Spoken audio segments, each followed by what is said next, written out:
নির্বাচন কমিশন নিয়োগ আইন পরিবর্তনের প্রধান কাজ বলছেন ডক্টর বদিউল আলম মজুমদার। দায়িত্ব নেবেন 1 অক্টোবর। সাবেক ডিআইজি বাতিলের সম্পদের পাহাড় পিছিয়ে নেয় নোয়াখালী যশোরের এমপিরা। দুর্নীতিবাজদের ছাড় না দেওয়ার হুঁশিয়ারি। বাড়িধারা থেকে সাবেক প্রতিমন্ত্রী ফারুক গ্রেফতার। লক্ষ্মীপুরে আওয়ামী লীগ নেতাকে পিটিয়ে হত্যা, জনমনে আতঙ্ক। থমথমে খাগড়াছড়ি বান্দরবান, চলছে অবরোধ। পাহাড় অশান্ত থাকলে কেউ স্বস্তিতে থাকবে না বলেন উপদেষ্টা সাখাওয়াত। নির্বাচিত প্রেসিডেন্ট পেল শ্রীলঙ্কা নতুন মুখ বামপন্থী অনরা। অবসান হলো রাজাপাকসে পরিবারের 1.5 দশকের আধিপত্যের। দেখছিলেন শিরোনাম সংবাদ সকালের সাথে আছি আমি ফারজানা লিনা। নির্বাচন ব্যবস্থা সংস্কারের অন্যতম প্রধান কাজ বলে মনে করেছেন সংস্কার কমিশনের প্রধান সুশাসনের জন্য নাগরিক সুজন সম্পাদক ডক্টর বদিউল আলম মজুমদার। এখনও কর্মপরিধি সুস্পষ্ট নয় জানিয়ে তিনি বলেন 1 অক্টোবর থেকে 3 মাসের মধ্যে সুপারিশ চূড়ান্ত করা হবে। নূপুর মাহমুদের রিপোর্ট।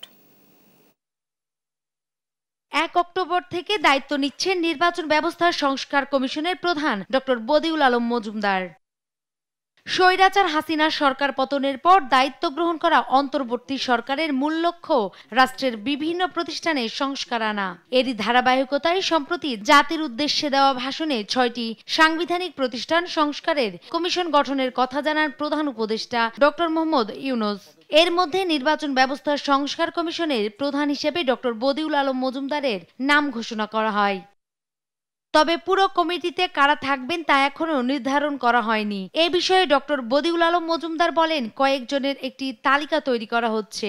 অন্তর্বর্তী সরকারের অনুমোদন পেলে মূল কমিটির কাজ শুরু করবে। আনুষ্ঠানিকভাবে যে একটা প্রজ্ঞাপন জারি এখনো হয়নি, তাই আমাদের যে কর্মপরিধিটা কি এটাও সুস্পষ্ট হয়নি এবং কত সদস্যের হবে, কাদেরকে এই কমিশন অন্তর্ভুক্ত করা হবে সেই সম্পর্কেও আমরা এখনো অন্ধকারে। প্রধান উপদেষ্টার সাথে তার সম্মতিক্রমেই এই কমিশন গঠিত হবে। কাজ শুরুর 3 মাসের মধ্যে কর্মপরিকল্পনার একটি রিপোর্ট প্রস্তুত করা হবে বলেও জানান এই বিশেষজ্ঞ। কমিশন ঘটতে হয়নি, কমিশন ঘটতে হইলে সবার সাথে আলাপের ভিত্তিতে এগুলো চূড়ান্ত হবে এবং আমরা যে 1 তারিখের পরে আমরা হয়তো একটা রোডম্যাপ তৈরি করব। রোডম্যাপ তৈরি করে আমরা 3 মাসের মধ্যে যাতে কাজটা সম্পন্ন করা যায় সেই পদক্ষেপ নেব। তিনি বলেন, কমিশনের নিয়োগ আইন পরিবর্তন করাই দেশের নির্বাচনী ব্যবস্থা সংস্কারের অন্যতম প্রধান কাজ।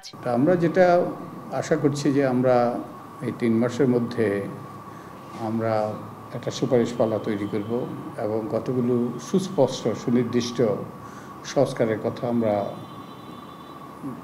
সংস্কারের বিষয়ে আমরা চিহ্নিত করব এবং হয়তোবা আমরা কয়েকটা আইনেরও সংস্কার করে দেব। গেল 5 আগস্ট শেখ হাসিনা পদত্যাগ করে দেশ ছেড়ে পালালে নির্বাচন কমিশনের কর্মকর্তাদের পদত্যাগের দাবি ওঠে। দাবি মেনে 5 সেপ্টেম্বর পদত্যাগ করেন সিইসি সহ 5 কমিশনার।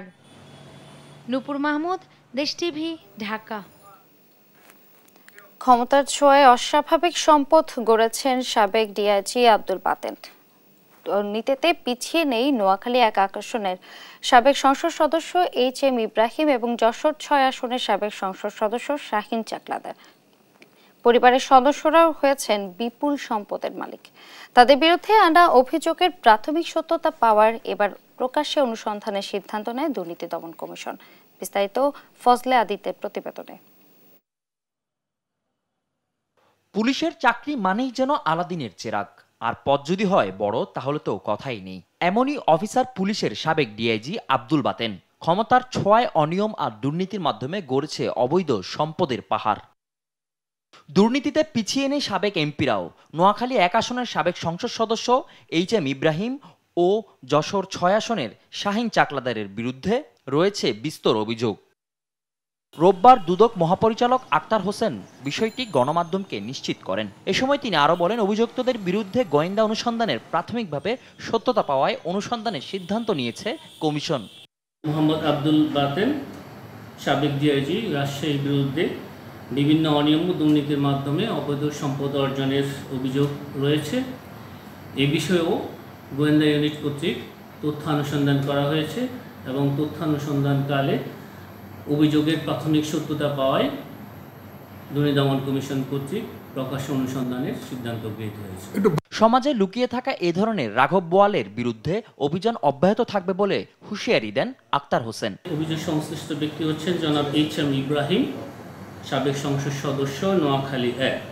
তার বিরুদ্ধে অনিয়ম ও দুর্নীতির মাধ্যমে অবৈধ সম্পদ অর্জনের অভিযোগ রয়েছে। এই অভিযোগের বিষয়েও গোয়েন্দা ইউনিট কর্তৃক তথ্যানুসন্ধান করা হয়েছে এবং তথ্যানুসন্ধানে অভিযোগের সত্যতা পাওয়ায় প্রকাশ্য অনুসন্ধানের সিদ্ধান্ত গৃহীত হয়েছে। ফজলে আদিত্য, দেশ টিভি, ঢাকা। 15 লাখ সরকারি কর্মকর্তা কর্মচারীকে আগামী 30 নভেম্বরের মধ্যে সম্পদের বিবরণী জমা দিতে হবে বলে জানিয়েছেন জনপ্রশাসন সচিব ডক্টর মোখলেসুর রহমান। দুপুরে সচিবালয়ে জনপ্রশাসন মন্ত্রণালয়ের সভাকক্ষে এক সংবাদ সম্মেলনে এ তথ্য জানান তিনি। জনপ্রশাসন সচিব জানান, সম্পদ বিবরণীতে অনিয়ম পেলে অপরাধের মাত্রা অনুযায়ী তিরস্কার এবং চাকরি থেকে বরখাস্ত হতে পারে। প্রতি বছর 31 ডিসেম্বরের মধ্যে সম্পদের বিবরণী জমা দিতে হবে। এবছর দিতে হবে 30 নভেম্বরের মধ্যে। সিলগালা খামে সংশ্লিষ্ট কর্তৃপক্ষের কাছে এই হিসেব জমা দিতে হবে। ভুল তথ্য থাকলে 1979 বিধিমালা অনুযায়ী শাস্তি দেওয়া হবে। সব সরকারি কর্মকর্তা কর্মচারীদের এজন্য প্রযোজ্য হবে বলেও জানান জনপ্রশাসন সচিব। যেমন প্রতি বছর সম্পদ বিবরণী 31শে ডিসেম্বরের মধ্যে জমা দিতে হবে প্রতি বছর। যেহেতু এই বছর আমাদের নতুন একটা বছর পাইনি, ভাঙা বছর, এই জন্য এই বছরেরটা 30শে নভেম্বরের মধ্যে জমা দিতে হবে। প্রথমে হলে যদি জমা ঠিকমতো না দেয়, তথ্য গোপন করে, প্রথমে যেটা হয় এটাকে বলে লঘুদণ্ড দেওয়া হয়, এবং তারপরেও যদি সেটা লঘুদণ্ডের চেয়ে অতিমাত্রায় অপরাধ হয় তখন গুরুদণ্ড দেওয়া হয়। বিচারক নিয়োগ সম্পন্ন হলে দ্রুততম সময়ের মধ্যে আন্তর্জাতিক অপরাধ ট্রাইব্যুনালের পূর্ণাঙ্গ কার্যক্রম শুরু হবে বলে জানিয়েছেন চিফ প্রসিকিউটর তাজুল ইসলাম। রোববার দুপুরে সংবাদ সম্মেলনে তিনি আরও জানান, ছাত্র জনতার আন্দোলনে শেখ হাসিনাকে প্রধান আসামি করে 77 জনের বিরুদ্ধে গণহত্যার 2টি অভিযোগ জমা পড়েছে। এছাড়া ট্রাইব্যুনালে ডক্টর ইশিতা গুমের অভিযোগের র্যাবের বিরুদ্ধে অভিযোগ দাখিল হয়েছে বলেও জানান চিফ প্রসিকিউটর।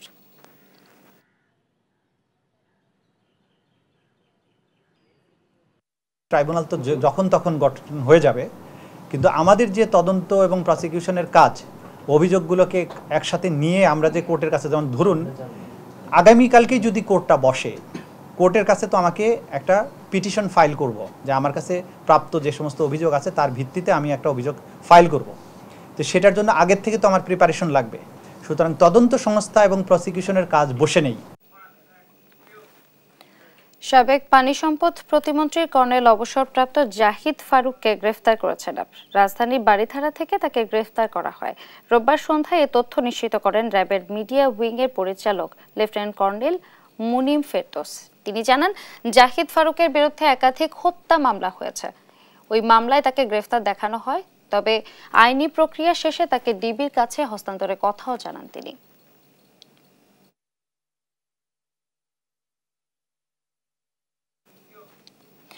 রাঙ্গামাটির পরিস্থিতি কিছুটা স্বাভাবিক হওয়ায় 144 ধারা প্রত্যাহার করেছে জেলা প্রশাসন। তবে পরিবেশ এখনও থমথমে। পরিস্থিতি নিয়ন্ত্রণে সম্প্রদায়ের প্রতিনিধিদের সঙ্গে বৈঠকে বসেন জেলা প্রশাসক। সেই সঙ্গে ক্ষতিগ্রস্তদের পুনর্বাসনের কথাও জানান তিনি। এদিকে রাতে পরিবহন ধর্মঘট প্রত্যাহার করে নিয়েছে বাস শ্রমিক এবং মালিক পক্ষ।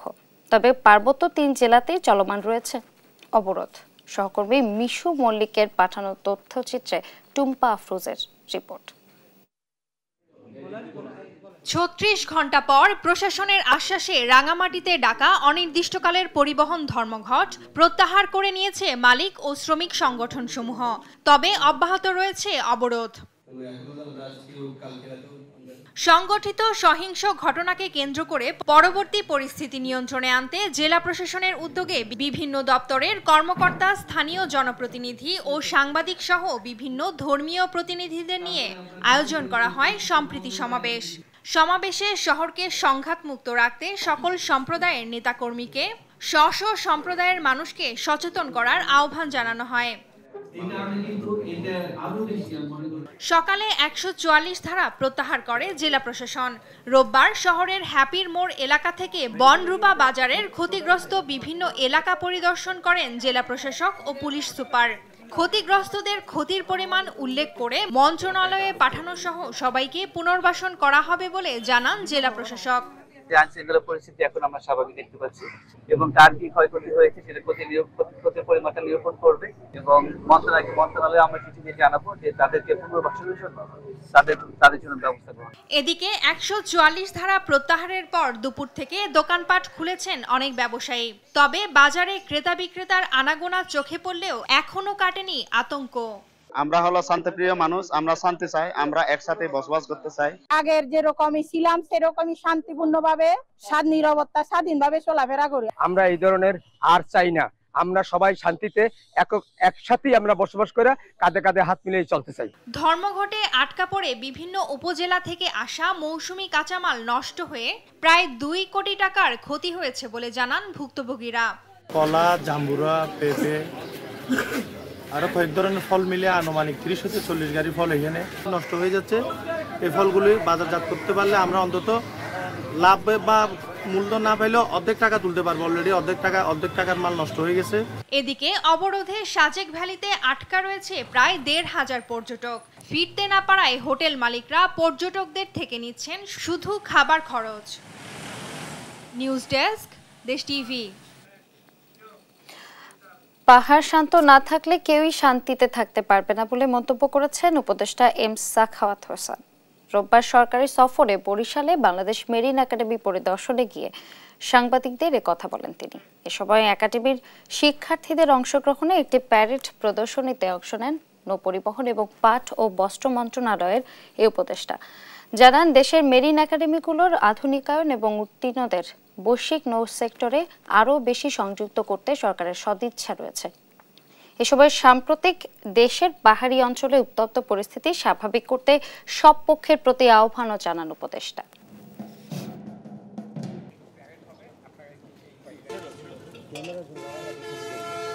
সৌহার্দ্যতা বজায় রাখতে হলে যারা অপাহাড়ি আছে তাদেরকে বুঝতে হবে যে পাহাড়িদের বেদনা এবং দুঃখটা, এবং তাদের সাথে ইন্টারাকশনটা লোকালি যদি না হয় তাহলে খুব ডিফিকাল্ট হবে। দেশে ডেঙ্গুতে প্রাণহানি বাড়ছে। রোববার সকাল ৮টা পর্যন্ত আগে ২৪ ঘন্টায় ডেঙ্গুতে আক্রান্ত হয়ে মারা গেছেন ৬ জন। আর এই সময় আক্রান্ত হয়ে হাসপাতালে ভর্তি হয়েছেন ৯২৬ জন। স্বাস্থ্য অধিদপ্তরের এক বিজ্ঞপ্তিতে এই তথ্য জানানো হয়েছে। এতে বলা হয়েছে চলতি বছরে আক্রান্ত হয়েছে ২৪,০৩৪ জন। আর এই বছর মোট প্রাণহানি ১৩১ জন। এর মধ্যে ৭৪ জনই রয়েছেন ঢাকা দক্ষিণ সিটি কর্পোরেশনের বাসিন্দা। পরিস্থিতি নিয়ন্ত্রণে সতর্কতার পরামর্শ দিয়েছে স্বাস্থ্য অধিদপ্তর।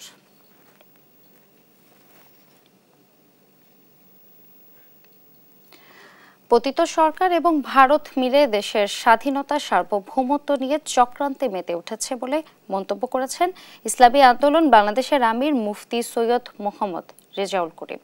রোববার রাজধানীর পল্লবীতে এক সমাবেশে অংশ নিয়ে তিনি বলেন, পতিত স্বৈরাচার সরকার দেশ ছাড়ে পালানোর পর থেকে অন্তর্বর্তীকালীন সরকারের ব্যর্থ এবং অকার্যকর সংখ্যালঘু নির্যাতনের অজুহাত, জুডিশিয়ারি কু, সরকারি কর্মকর্তা কর্মচারীদের আন্দোলন, আনসার আন্দোলন সরকারকে অস্থিতিশীল এবং ব্যর্থ করার অপচেষ্টার অংশ ছাড়া কিছুই নয়। এখন নতুন করে পার্বত্য চট্টগ্রামে মোটরসাইকেল চুরির মতো সামান্য ঘটনাকে পুঁজি করে সংঘাত সংঘর্ষের মতো পাহাড় অস্থিতিশীল করে তোলা হচ্ছে। ইসলামী আন্দোলনের আমির বলেন, পার্বত্য চট্টগ্রামের সংঘাত এবং সংঘর্ষকে কেন্দ্র করে সম্প্রতি চাকমা ভারতের প্রধানমন্ত্রী নরেন্দ্র মোদীর কাছে চিঠি লিখে দেশদ্রোহের কাজ করেছে। এসব সরকার উৎখাত এবং বাংলাদেশের স্বাধীনতা সার্বভৌমত্বের বিরুদ্ধে হুমকি বলে মন্তব্য করেন তিনি।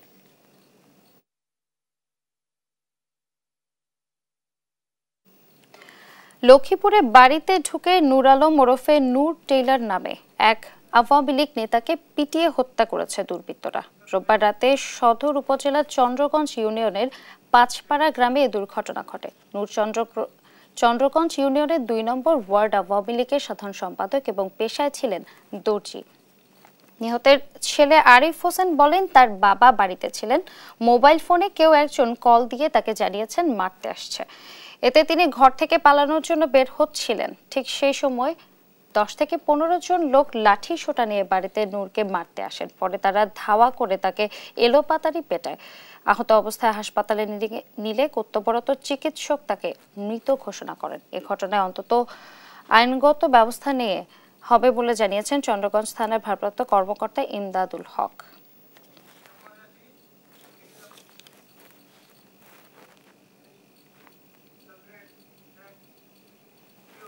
দেখছেন সংবাদ সকাল।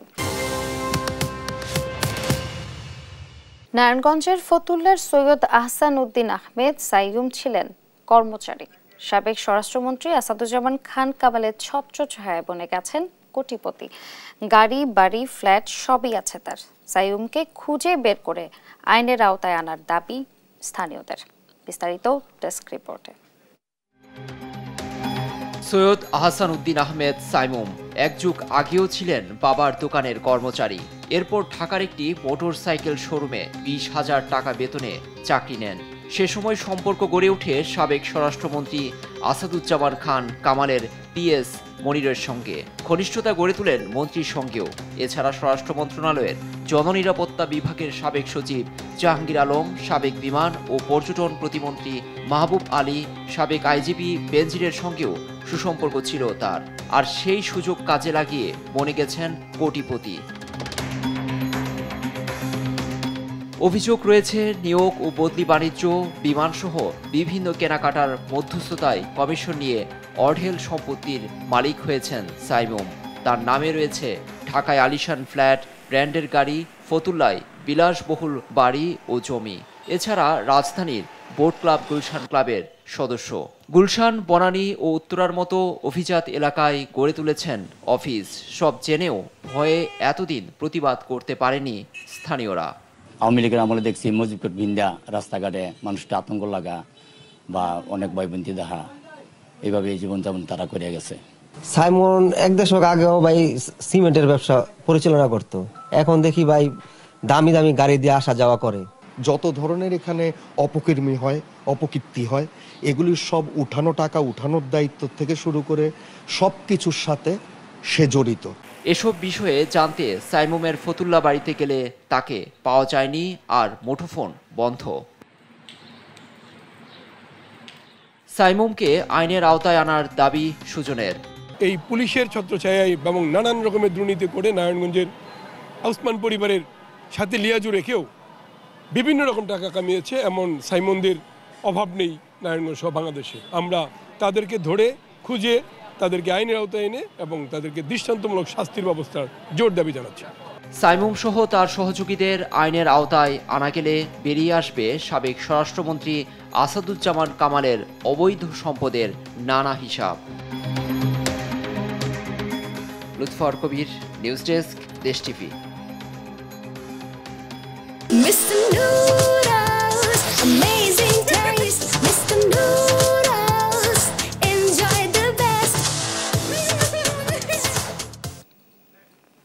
দেখছেন সংবাদ সকাল। এবছর 3 বারে বন্যায় নষ্ট হয়েছে রোপা আমন। বন্যার পানি নেমে যাওয়ার পর সেই জমিতে দেরিতে হলেও রোপা আমন চাষ করে ক্ষতি কাটিয়ে উঠতে ব্যস্ত সময় পার করছেন কৃষকরা। তবে হাওর এবং নিম্নাঞ্চলে বীজতলার সংকটে পড়ে আছে অসংখ্য আবাদি জমি। সালে এলাহি কুটির তথ্যচিত্রে ডেস্ক রিপোর্ট। মৌলভীবাজারের মনু ও ধোলাই নদীর বন্যা প্রতিরক্ষার বাঁধ ভাঙনে কোলাউড়া, রাজনগর, কমলগঞ্জ ও সদর উপজেলার 15,200 হেক্টর রোপা আমনের ব্যাপক ক্ষতি হয়েছে। এতে কৃষকদের প্রায় 187 কোটি টাকার আমন চাষাবাদ নষ্ট হয়েছে।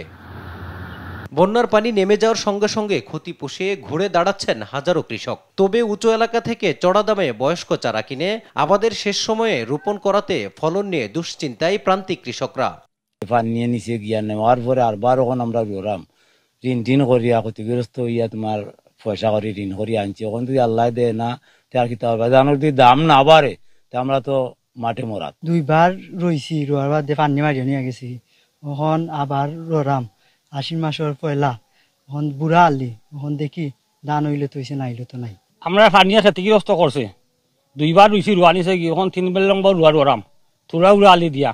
আমরা তো বুঝলাম না, এখন মনে বুঝেন না, বাচ্চা কাচ্চা তো পাল্টাং হইব। আমরা তো কোনো খাবো না, আমরা কৃষক মানুষ। আমরা কেউ নিত না এখন, আমরা বয়স হয়ে গেছে গিয়া, আমরা এছাড়া সাথে কোনো উপায় নাই আমরা। এখন আমরা 3 নম্বর বার আমরা ররাম, কিন্তু জানি না এখন দান হইব কিনা, না সময় গেছে গিয়া। যাই পাই যদি দানের দামটা বাড়তে থাকে, আমরা সাধারণ কৃষকরা কিছু লাভবান হইব। কৃষি বিভাগ বলছে দেরিতে রোপণে সঠিক পরিচর্যায় ভালো ফলন পাওয়া যাবে। কৃষক ভাইরা রোপণের কাজ করতেছে, যদিও দেরিতে করছে, তবুও বেশি পরিমাণে সার এবং অন্যান্য উপকরণ দিয়ে আমরা সহায়তা করে যাচ্ছি। ইনশাল্লাহ কৃষক ভাইরা ভালো ফলন পাবে বলে আশা করছি। চলতি মৌসুমে 1,01,350 হেক্টর জমিতে আমন চাষের লক্ষ্যমাত্রা নির্ধারণ করা হয়েছে। মাজহারুল ইসলাম, নিউজ ডেস্ক, দেশ টিভি। ঢাকা বিশ্ববিদ্যালয় থেকেই জন্ম হয়েছে ছাত্র শিবিরের, কাজেই নতুন করে প্রকাশ্যে আসার কিছুই নেই বলে মন্তব্য করেছেন সংগঠনটির সাবেক কেন্দ্রীয় সভাপতি ডক্টর শফিকুল ইসলাম মাসুদ।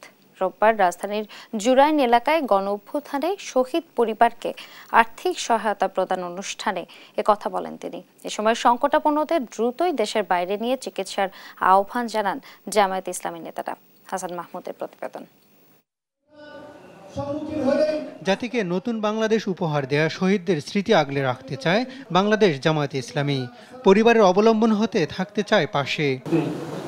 বৈষম্য বিরোধী আন্দোলনে রাজধানীর জুরাইন এলাকায় শহীদ হওয়া ছাত্র জনতার পরিবারের সঙ্গে মতবিনিময় সভার আয়োজন করে ঢাকা মহানগর দক্ষিণ। দেয়া হয় আর্থিক সহযোগিতা। এ সময় নির্মমভাবে শহীদ হওয়া পরিবারের সদস্যদের কথা তুলে ধরেন স্বজনরা। ভারী হয়ে আসে চারপাশের পরিবেশ।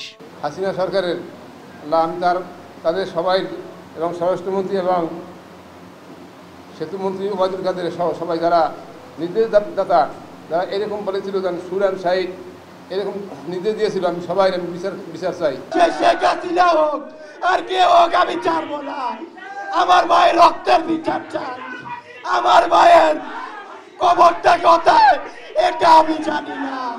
আমি আমার ফ্যামিলির আগার কিভাবে সামলাবো, আমি তো আমার নিজেকে সামলাতে পারি না। অনুষ্ঠানে জামায়াত নেতারা বলেন, শহীদ পরিবারকে আর্থিকভাবে প্রতিষ্ঠিত করতে না পারলে ব্যর্থ হবে গণ অভ্যুত্থান। এ সময় সম্প্রতি ঢাকা বিশ্ববিদ্যালয় শাখার শিবির সভাপতির প্রকাশ্যে আসার প্রসঙ্গে ডক্টর শফিকুল ইসলাম মাসুদ বলেন, মর্যাদাপূর্ণ বাংলাদেশ বিনির্মাণেই কাজ করছে ছাত্র শিবির। বাংলাদেশ ইসলামী ছাত্র শিবির ঢাকা বিশ্ববিদ্যালয় তো পরস্পরের সাথে সম্পর্কযুক্ত। বাংলাদেশ ইসলামী ছাত্র শিবিরের যাত্রাই তো এখান থেকে শুরু হয়েছে। বাংলাদেশের ইসলামী ছাত্র শিবির যেমন অহংকারের, ঢাকা বিশ্ববিদ্যালয় অহংকারের, এখান থেকে বাংলাদেশ একটা অহংকারের গর্বের মর্যাদার বাংলাদেশ তৈরি করব আমরা। আন্দোলনে আহতদের উন্নত চিকিৎসার প্রয়োজনে দেশের বাইরে পাঠাতে সরকারকে আহ্বান জানান ঢাকা মহানগরী দক্ষিণের আমির। বাংলাদেশের দ্বিতীয় স্বাধীনতার অগ্রসৈনিক হিসাবে যারা জীবন দিয়েছেন, আহত হয়েছেন, এই সমস্ত পরিবারগুলোকে এস্টাবলিশ করার জন্য, তাদের কর্মসংস্থানের জন্য, তাদের প্রয়োজন পূরণের জন্য ব্যয় করতে হবে। উচ্চতর চিকিৎসার জন্য যারা সংকটাপন্ন, বেশি আহত, যারা জীবন মৃত্যুর সন্ধিক্ষণে অবস্থান করছেন, তাদেরকে বিদেশে পাঠানোর ব্যবস্থা করতে হবে। এ সময় চাঁদাবাজি প্রতিরোধে সবার প্রতি আহ্বান জানান নুরুল ইসলাম বুলবুল। হাসান মাহমুদ, দেশ টিভি, ঢাকা। ছাত্র জনতার অভ্যুত্থানের সময় যারা গুরুতর আহত হয়েছেন তাদের উন্নত চিকিৎসা দিতে ঢাকায় এসেছে চীনের একটি জাতীয় জরুরি মেডিকেল টিম। চোখ ও হাড় বিশেষজ্ঞ সহ পেশাদার চিকিৎসকের দলটিতে আছে 10 জন চৌকস চিকিৎসক। বিস্তারিত জানাচ্ছেন এনআই নাহিদ। সরকারের আমন্ত্রণে বৈষম্য বিরোধী ছাত্র আন্দোলনের সময় গুরুতর আহতদের চিকিৎসা সেবা দিতে ঢাকায় পৌঁছেছে চীনের জরুরি মেডিকেল টিম।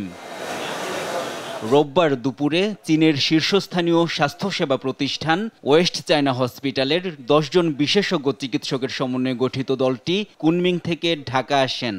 দলটিকে হযরত শাহজালাল আন্তর্জাতিক বিমানবন্দরে স্বাগত জানান বাংলাদেশে নিযুক্ত চীনের রাষ্ট্রদূত ইয়াও when.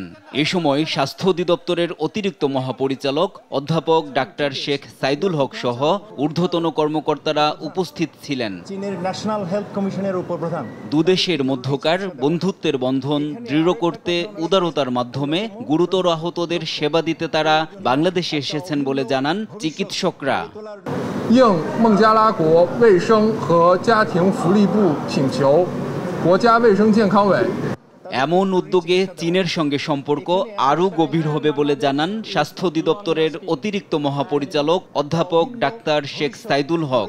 I am very much thankful on behalf of the government of Bangladesh to the Chinese team and the government of the Chinese for their cooperation and their insight to provide treatment for the wounded people. বিশেষজ্ঞ চিকিৎসক দলটি ঢাকার নির্বাচিত কয়েকটি হাসপাতালে চিকিৎসা সেবা দেবেন এবং দেশের বিভিন্ন হাসপাতাল পরিদর্শন করবেন বলে জানান চীনের রাষ্ট্রদূত। To decide whether there will be more team come together to meet them to provide treatment, or we'll have some to send to China for treatment. But that is all will be decided after there's some assessment done. ছাত্র জনতার স্বৈরাচার পতন আন্দোলনে যারা গুরুতর আহত হয়েছেন তারা অচিরেই সুস্থ ও স্বাভাবিক জীবনে ফিরে আসবেন এ আশা সবার। এনআই নাহিদ, দেশ টিভি, ঢাকা। স্বৈরাচার শেখ হাসিনা সরকারের প্রেতাত্মা আন্তর্জাতিক এবং অভ্যন্তর দুইভাবেই দেশকে অশান্ত এবং বিতর্কিত করতে নানা ষড়যন্ত্র করছে বলে অভিযোগ করেন প্রবাসী সাংবাদিক মুশফিকুল ফজল আনসারী। রোববার জাতীয় প্রেস ক্লাবে স্বৈরাচার শেখ হাসিনা সরকারের পতনে সাংবাদিক সমাজের ভূমিকা এবং বর্তমানে করণীয় শীর্ষক এই আলোচনার সভায় তিনি কথা বলেন। অনুষ্ঠেয় ছাত্র জনতার অভ্যুত্থানে নিহত 5 সাংবাদিকদের পরিবারের আর্থিক সহায়তা প্রদান করা হয়।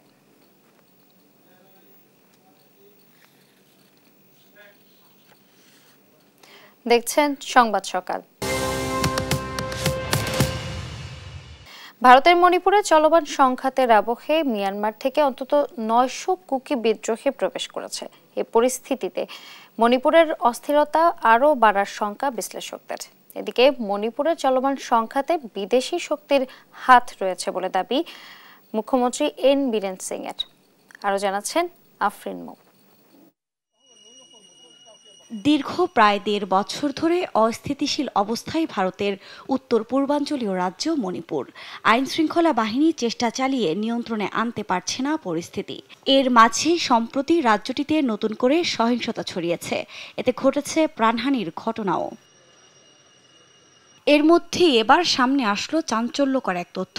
শুক্রবার এক বিবৃতিতে রাজ্যটির নিরাপত্তা উপদেষ্টা কুলদীপ সিং জানান, চলমান সংঘাতের আবহে মিয়ানমার থেকে অন্তত 900 কুকি বিদ্রোহী প্রবেশ করেছে। তারা প্রশিক্ষণ নিয়েছে মিয়ানমারের জঙ্গলে। এ অবস্থায় মেইতেদের ওপর আবারও হামলার আশঙ্কা করা হচ্ছে। এই যখন পরিস্থিতি, ঠিক তখনই মিয়ানমারের সঙ্গে সীমান্ত এলাকা কাঁটাতার দিয়ে ঘিরে ফেলার সিদ্ধান্ত নিয়েছে ভারত। দক্ষিণ পূর্ব এশিয়ার এই দেশটির সঙ্গে ভারতের 1600 কিলোমিটারের বেশি দীর্ঘ সীমান্ত রয়েছে। এর মধ্যে মিয়ানমারের সঙ্গে মণিপুর রাজ্যের সীমান্ত প্রায় 400 কিলোমিটার। ভারতীয় একাধিক গণমাধ্যমের বরাতে জানা যায়, ইতোমধ্যেই মিয়ানমার ভারত সীমান্তের 30 কিলোমিটার অঞ্চল কাঁটাতার দিয়ে ঘিরে ফেলা হয়েছে। মণিপুরের সংঘাতের আবহে মিয়ানমারের সঙ্গে পুরো সীমান্তে কাঁটাতার বসানোর সিদ্ধান্ত যথেষ্ট তাৎপর্যপূর্ণ বলছেন বিশ্লেষকরা। এদিকে মণিপুরের চলমান সংঘাতে বিদেশি শক্তির হাত রয়েছে বলে দাবি করেছেন রাজ্যটির মুখ্যমন্ত্রী এন বীরেন সিং। এর প্রমাণ হিসেবে সদ্য গ্রেফতার হওয়া একজন বিদেশির কথা উল্লেখ করেন তিনি। আফরিন মৌ, নিউজ ডেস্ক, দেশ টিভি। বাংলাদেশ প্রসঙ্গে মার্কিন প্রেসিডেন্ট জো বাইডেনের সঙ্গে আলোচনা হয়েছে ভারতের প্রধানমন্ত্রী নরেন্দ্র মোদীর। যুক্তরাষ্ট্রে সফররত মোদী বিষয়টি তুলেন বলে জানান ভারতের পররাষ্ট্র সচিব বিক্রম মিশ্রি। এমনকি কোয়াড সম্মেলনে এবার জায়গা করে নেয় বাংলাদেশ প্রসঙ্গ। বিস্তারিত লুৎফর কবিরের রিপোর্টে। কোয়াড সম্মেলনে যোগ দিতে যুক্তরাষ্ট্রে অবস্থান করছেন সদস্য দেশগুলোর সরকার ও রাষ্ট্রপ্রধানরা। টানা 3য় মেয়াদে নতুন সরকার গঠনের পর প্রথমবার কোয়াড সম্মেলনে যোগ দিতে 3 দিনের সফরে ভারতীয় প্রধানমন্ত্রী নরেন্দ্র মোদী। যুক্তরাষ্ট্রে পৌঁছেই কোয়াড সম্মেলনের ফাঁকে ডেলওয়ার অঙ্গরাজ্যের উইলমিংটনে নিজ বাসভবনে সাইডলাইনে বৈঠক হয় বাইডেন মোদীর, যেখানে মোদীকে তার ঐতিহাসিক ইউক্রেন সফর এবং রাশিয়ার সঙ্গে যুদ্ধের মাঝে শান্তির বার্তার জন্য প্রশংসা করেন মার্কিন প্রেসিডেন্ট। বৈঠকে গুরুত্ব পেয়েছে বাংলাদেশ প্রসঙ্গ। বিষয়টি নিশ্চিত করেছেন ভারতের পররাষ্ট্র সচিব বিক্রম মিশ্রি। পররাষ্ট্র সচিবের বরাতে রোববার ভারতীয় বার্তা সংস্থা ANI জানিয়েছে, এবারের কোয়াড সম্মেলনে বাংলাদেশের চলমান পরিস্থিতি জায়গা করে নিয়েছে। নিউ ইয়র্কে সংবাদ সম্মেলনে এ নিয়ে সাংবাদিকদের প্রশ্নের মুখে পড়েন বিক্রম মিস্ত্রি। আলোচনায় এই অঞ্চলের পাশাপাশি বাংলাদেশের প্রসঙ্গ উঠে এসেছে বলেও জানান তিনি। এদিকে বৈঠক শেষে সংবাদ সম্মেলনে যোগ দেন সদস্য দেশের নেতারা, যেখানে শান্তির আহ্বান জানান নরেন্দ্র মোদী। এদিকে ভারতীয় প্রশান্ত মহাসাগরীয় অঞ্চলের নেতৃত্বস্থানীয় 4 দেশের কোয়াড জোট নিয়ে চীনের উদ্বেগ বরাবরই। তবে একসময় এই জোট বিলীন হয়ে যাবে এমনটাই বলে এসেছিল চীন। এই পরিস্থিতিতে কোয়াড টিকিয়ে রাখার উপর গুরুত্ব দেন বাইডেন। লুৎফর কবির, নিউজ ডেস্ক, দেশ টিভি। শ্রীলঙ্কার প্রেসিডেন্ট নির্বাচনে বিজয়ী হয়েছেন দেশটির ন্যাশনাল পিপলস পাওয়ার NPP জোটের নেতা এবং মার্ক্সবাদী রাজনীতিক অনুরা কুমারা দিশানায়েকে। দেশটির ক্ষমতাসীন প্রেসিডেন্ট রনিল বিক্রমসিংহকে হারিয়ে নতুন প্রেসিডেন্ট নির্বাচিত হয়েছেন তিনি। রোববার নির্বাচন কমিশনের ওয়েবসাইটে প্রকাশিত ফলাফলে দেখা গেছে 55 বছর বয়সী দিশানায়েকে 42.31% ভোট পেয়ে প্রেসিডেন্ট পদে জয়ী হয়েছেন। দিশানায়েকের নিকটতম প্রতিদ্বন্দ্বী সাজিদ প্রেমাদাসা 32.76% এবং রনিল বিক্রমসিংহে মাত্র 17% ভোট পেয়েছেন। দিশানায়েকে শিগগিরই শ্রীলঙ্কার সংসদ ভেঙে দিয়ে নতুন সংসদীয় নির্বাচনের ডাক দেবেন বলে প্রত্যাশা করেন।